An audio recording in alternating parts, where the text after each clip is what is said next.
Hey, what's up YouTube? I was actually sent this Noevsbig Helping Hands setup here to help you with soldering. And I'm going to go ahead and get that set up, and we're going to try it out with some different PCBs and stuff. This is my current setup, and I mean, it's alright, but these Helping Hands, one big problem with them is these things come out, and I suspect, though, this new one actually has a solution for that. And, of course, a link will be in the description if you want to check it out.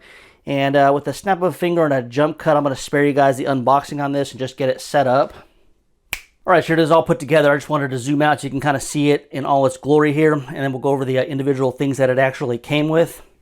So first things first, steel plate here. It's just under 2.5 pounds. It's very heavy, and it came with some feet that are supposed to go on the bottom of it, but I don't think I'm going to use them, but they did come with them if you do want to use them. They're going to be non-slip if you're on a desk that is slippery. Mine's not. We've also got this piece here. It's like a magic arm, you know, where you just loosen one thing and you can adjust the entire movement of the whole thing. And this is actually made here to hold your hot air gun like I've showed you here. I don't see myself actually using this, but I just, you know, it is here if you were interested in using it. Also comes with a very nice light. It's a magnifier light here, and we flip it around. And it comes with its own power block. It's just 5 volt, and control we got on. And you can adjust the brightness up and down. It also has different colors. So depending on what you're doing or your eyes, you can adjust to different colors. And set up and down on the brightness. And I can see this coming in real handy here. Nice little, you know, magnifier. Next thing I want to show you, our little clamps here to hold our different PCBs. And these are 4 of these. Magnetic, so you can hold different shaped ones. And, you know, I can kind of demonstrate that here. We've got, you know, a round one.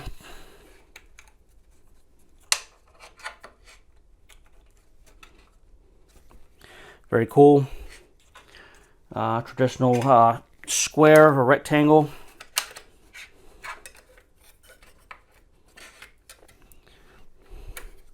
I like that a lot.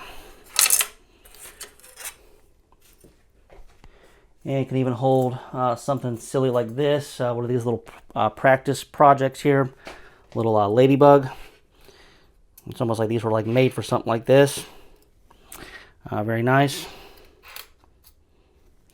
And then even something that I do, and we're going to do some practice on this, but you know, we've got kind of a weird shaped one here. This is a Volkswagen cluster.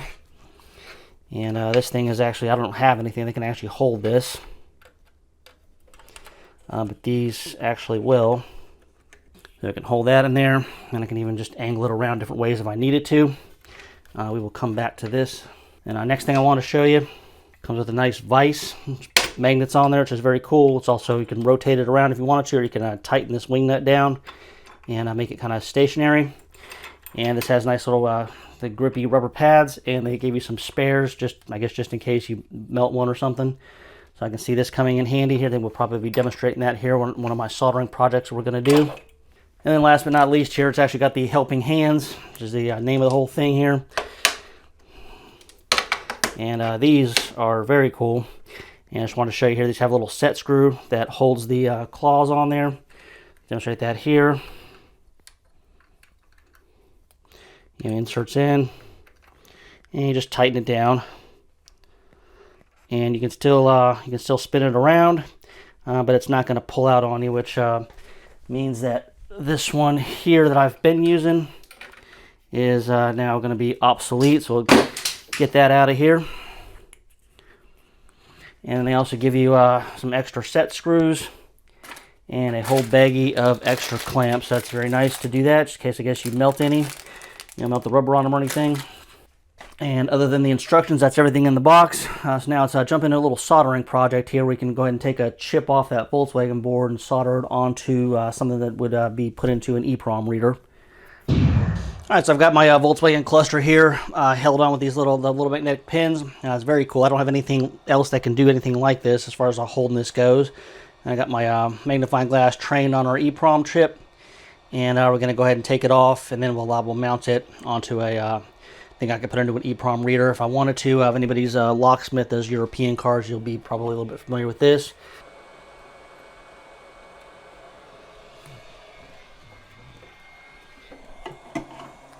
Alright, success here. We've got our chip off. I didn't lose any resistors around it. Now we go ahead and change to the awesome vise that came with this thing, and we'll get this mounted on a EEPROM reader.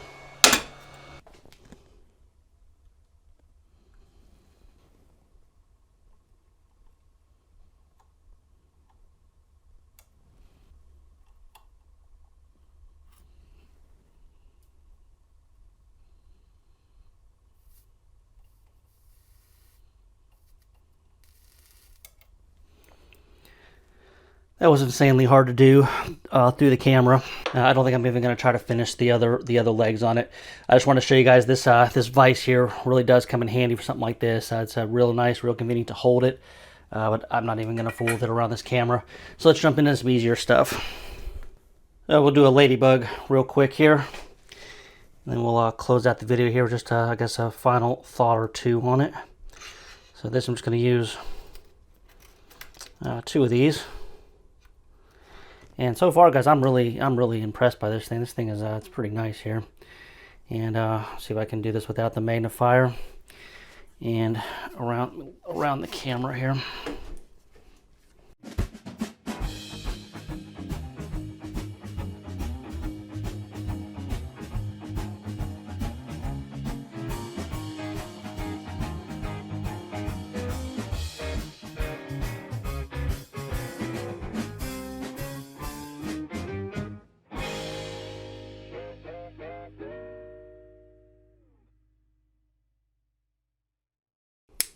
All right, I think that's a wrap for the Noevsbig Helping Hands demonstration here. And I'll put a link in the description if you want to check it out.